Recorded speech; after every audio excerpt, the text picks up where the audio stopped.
கிறிஸ்துவுக்குள் அன்பான தேவனுடைய பிள்ளைகளே, இயேசுவின் நாமத்தில் உங்கள் அன்போடு வாழ்த்தி வரவேற்கிறேன்.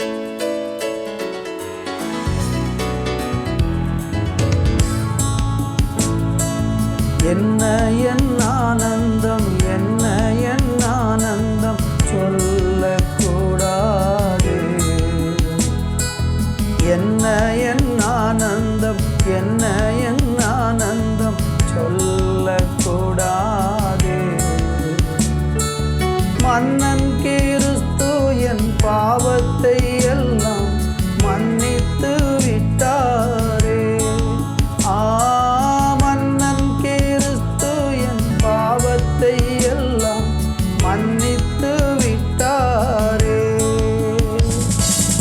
என்ன என் ஆனந்தம், என்ன என் ஆனந்தம் சொல்லக்கூடாது. மன்னன் பாவத்தை எல்லாம் மன்னித்து விட்டாரே. கூடுவோம், ஆடுவோம், பாடுவோம், நன்றாய் மகிழ் கொண்டாடுவோம். கூடுவோம், ஆடுவோம், பாடுவோம், நன்றாய் மகிழ் கொண்டாடுவோம். நாடியே நம்மை தேடியே வந்த நாதனை போற்றிடுவோம். நாடியே நம்மை தேடியே வந்த நாதனை போற்றிடுவோம். என்ன என் ஆனந்தம், என்ன என் ஆனந்தம் சொல்லக்கூடாது.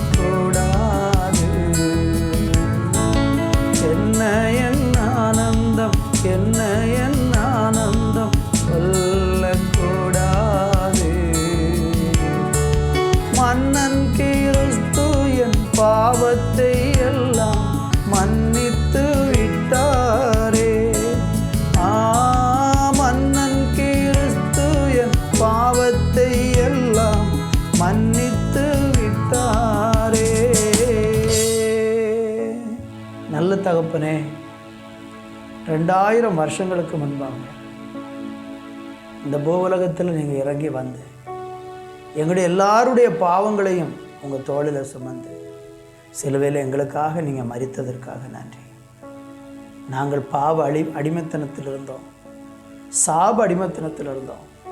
எங்களை அதிலிருந்தெல்லாம் மீட்டு ரட்சித்த அன்பின் தேவனுக்கு உள்ளத்தின் ஆழத்திலிருந்து நன்றி சொல்லுகிறோம். கரங்களில் எங்களை ஒப்பு கொடுக்கிறோம், தொடர்ந்து கூடைகிறோம். இயேசுவின் நாமத்தில் பிதாவே, ஆமேன், ஆமேன். அருமையான தேவனுடைய பிள்ளைகளே, இந்த நாளை தியானிப்பதற்கு சங்கீதம் 16ஆம் சங்கீதம் 11வது வசனத்தை வாசிக்கிறேன். ஜீவ மார்க்கத்தை எனக்கு தெரியப்படுத்துவீர், உம்முடைய சமூகத்தில் பரிபூரண ஆனந்தமும் உம்முடைய வலது பாரிசத்தில் நித்திய பேரின்பமும் உண்டு. வாசித்த இந்த வசனத்திலே ஆண்டவராகிய தேவன் நமக்கு ஒரு ஜீவ மார்க்கத்தை தெரிவித்திருக்கிறார். என்ன ஜீவ மார்க்கம்? யோவான் சுவிசேஷத்தில் நீங்கள் வாசிக்கும்போது 14ஆம் அதிகாரம் 6வது வசனம் சொல்லுகிறது, நானே வழியும் சத்தியமும் ஜீவனுமாய் இருக்கிறேன், என்னை அல்லாமல் ஒருவனும் பிதாவினிடத்தில் வரான். ஜீவ மார்க்கத்தை ஆண்டவர் எனக்கு தெரியப்படுத்துவீர் என்று சொல்லப்பட்டிருக்கிறார்.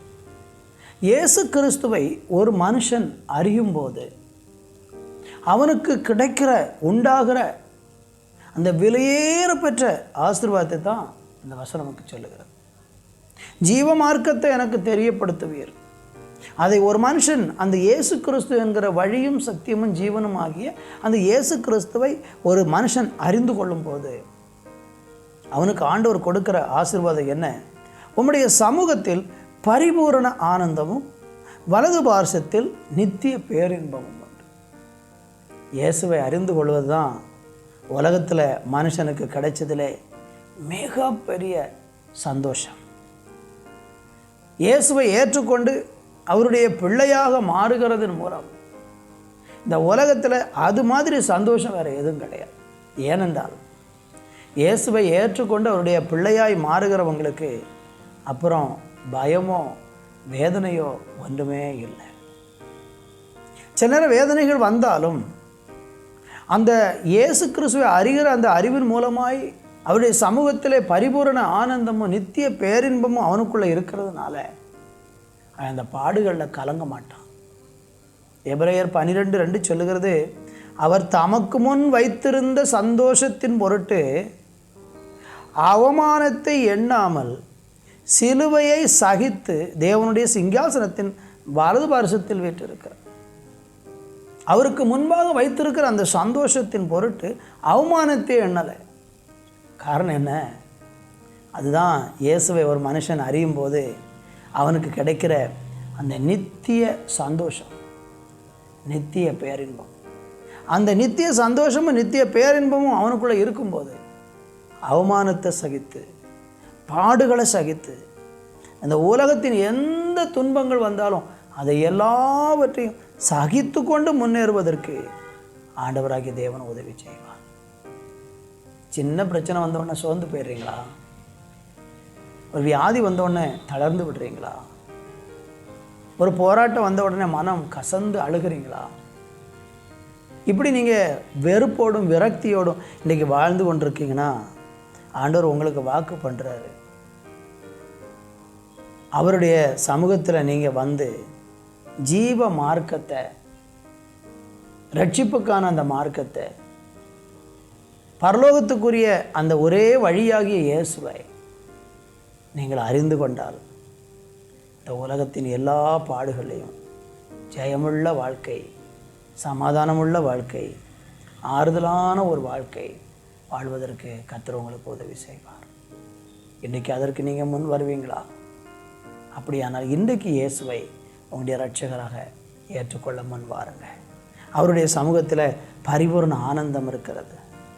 அவருடைய வலது பார்சத்தில் நித்திய பேரின்பம் இருக்கிறது. யாருக்காக?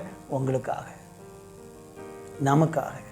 ஆண்டவர் அதை சபதரித்து வைத்திருக்கிறார். அதை நீங்கள் பெற்றுக்கொள்ள முடியும். அந்த சந்தோஷம் நதியை போல உங்கள் இருதயத்தை நிரப்பும். இன்றைக்கு தேவனை நோக்கி கேளுங்கள். அந்த சமாதானம் உங்கள் குடும்பத்தை நிரப்பட்டும். நல்ல பிதாவே, உம்முடைய சமூகத்தில் பரிபூரண ஆனந்தமும் நித்திய பேரின்பமும் உண்டு. ஜீவ மார்க்கத்தை எங்களுக்கு தெரிவித்தீர் என்று பார்க்கிறோம். நாங்கள் உம்முடைய சத்தியத்தை, ஜீவ மார்க்கத்தை அறிந்து கொண்டது நிமித்தம் இன்றைக்கி நாங்கள் அனுபவிக்கிறோமே அதே சந்தோஷம் இந்த வார்த்தையை கேட்டுக்கொண்டிருக்கிற ஒவ்வொரு பிள்ளைகளும் அனுபவிக்கும்படி உதவி செய்யும். இயேசுவின் நாமத்தில் பிதாவே, ஆமென், ஆமென்.